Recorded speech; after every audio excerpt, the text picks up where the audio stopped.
Bonjour. Comme promis, je vous parlerai de la deuxième porte de l'élévation spirituelle. Cette porte est vitale parce que personne n'atteindra jamais les rêves que Dieu a placés en lui, même s'il a entendu clairement Dieu lui parler, sans coopérer avec cette clé majeure qui est la clé de l'obéissance. C'est vraiment fondamental. Il faut bien comprendre que l'accès au trésor de Dieu est conditionné par l'obéissance aux instructions que Dieu nous accorde. Et c'est là où beaucoup de personnes pêchent par rapport à la foi.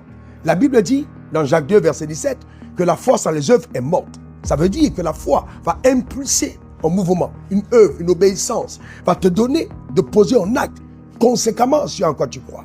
Ça s'appelle l'obéissance à la voix de Dieu. C'est pourquoi la Bible dit que Noé, divinement averti, construisit l'arche. Voyez-vous, il n'y avait pas encore eu d'arche à son époque, mais il a été instruit de par le Saint-Esprit. Il s'est mis à bâtir un ouvrage. Les gens de sa génération se sont moqués de lui. Mais Noé savait qu'il avait entendu Dieu. Ça veut dire qu'obéir peut souvent nous demander de faire des choses que personne d'autre n'a faites avant nous. Et c'est ce qui va nous distinguer, te distinguer dans ta génération. N'aie donc pas peur d'agir, d'obéir à cette voix que tu entends et que personne d'autre autour de toi n'entend. C'est pourquoi cette obéissance est précédée justement d'une voix du Saint-Esprit, une voix de Dieu que tu entends et que tu entends toi seul dans ton homme intérieur.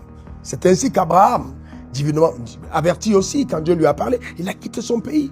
Il est allé vers le pays que Dieu lui indiquait. Il y a toujours un mouvement, il y a toujours une obéissance. Cette obéissance va sûrement t'amener à sortir de ta zone de confort. Cette obéissance peut même paraître ridicule, mais cependant le mystère de la foi, c'est d'accepter d'emprunter par l'obéissance d'avoir des ridicules pour atteindre le sommet de la montagne d'influence dans une gloire incroyable. Et c'est justement ce qui donne à Dieu d'être Dieu. C'est-à-dire qu'il a une manière trop élevée de l'intelligence et sagesse de confondre justement l'intelligence humaine. Et c'est pourquoi il va frapper de folie ceux qui pensent qu'ils sont sages. Il est donc important pour toi, s'il te plaît, d'obéir à la voix de Dieu, d'obéir aux instructions de Dieu. Cette clé est fondamentale pour te permettre d'atteindre le sommet de la montagne d'influence que Dieu a pour ta vie. Cette coopération avec cette voix te permettra l'humilité. Ça va t'enseigner les principes de la fidélité, mais aussi de la loyauté, parce que quiconque continue d'obéir à la voix de Dieu n'a pas le temps pour autre chose. L'obéissance te permet de garder les vertus majeures de Dieu dans ta vie, même quand tu commences à voir une gloire sans pareil t'accompagner sur le chemin de ta destinée.